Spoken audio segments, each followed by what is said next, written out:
Halo, selamat datang di Sinemaru.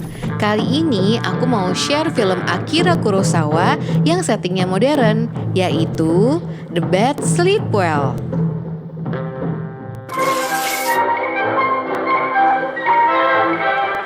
The Bad Sleep Well dibuka dengan resepsi pernikahannya Nishi dan Yoshiko.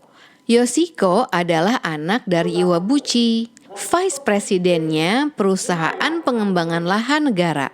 Singkatnya di sini disebut Public Corp. Dan Nishi juga baru diangkat jadi sekretaris dari mertuanya itu. Tamu dari resepsi adalah pejabat-pejabat tinggi dari Public Corp tersebut dan juga perusahaan rekanannya, Dairyu. Antara Public Corp dan Dairyu lagi ada skandal kolusi urusan tender negara. Jadinya sepanjang nikahan tersebut penuh kehebohan. Wartawan udah rame ngumpul di sana buat nangkep momen. Dan para pejabatnya pun sebenarnya keringet dingin nahan panik. Karena Wada, si asisten chief of contractnya Public Corp, diangkut polisi saat resepsi. Presidennya Dairyu bahkan make ajang toast buat press conference. Dan yang nyuri perhatian lagi adalah ada kiriman kue misterius yang berbentuk gedung kementerian dan ada mawar di jendela lantai 7-nya.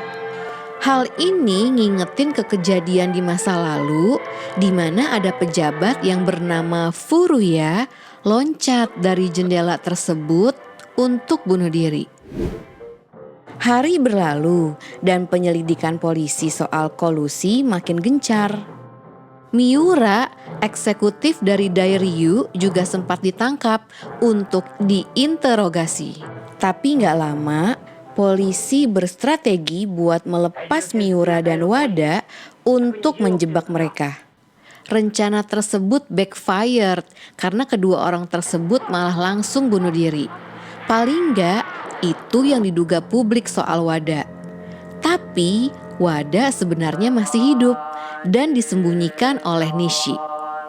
Di sini baru ketahuan, ternyata tujuan Nishi masuk ke dalam lingkaran Public Corp sebenarnya adalah untuk balas dendam atas kematian ayahnya, Furuya, orang yang lompat dari lantai 7 dulu itu. Pejabat yang terlibat saat itu adalah mertuanya sendiri, Iwabuchi, dan dua bawahannya, Moriyama dan Shirai. Dan 3 orang itulah yang satu persatu diburu oleh Nishi.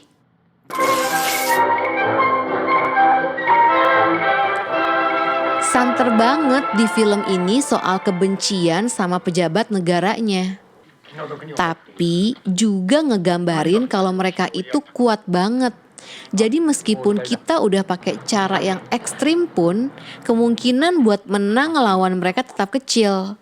Karena pejabat-pejabat itu lebih licik dan lebih resourceful. Meskipun cara ceritanya teatrikal, tapi esensi ceritanya realistis banget. Kenyataannya emang pahit dan pesimistik. Satu hal menarik lagi yang disampaikan di film ini tuh adalah di saat orang-orang itu masuk ke lingkaran setan, perlahan tapi pasti mereka bakal tumbuh tanduk juga. Jadinya bakal saling melindungi dan masing-masing cari selamat aja.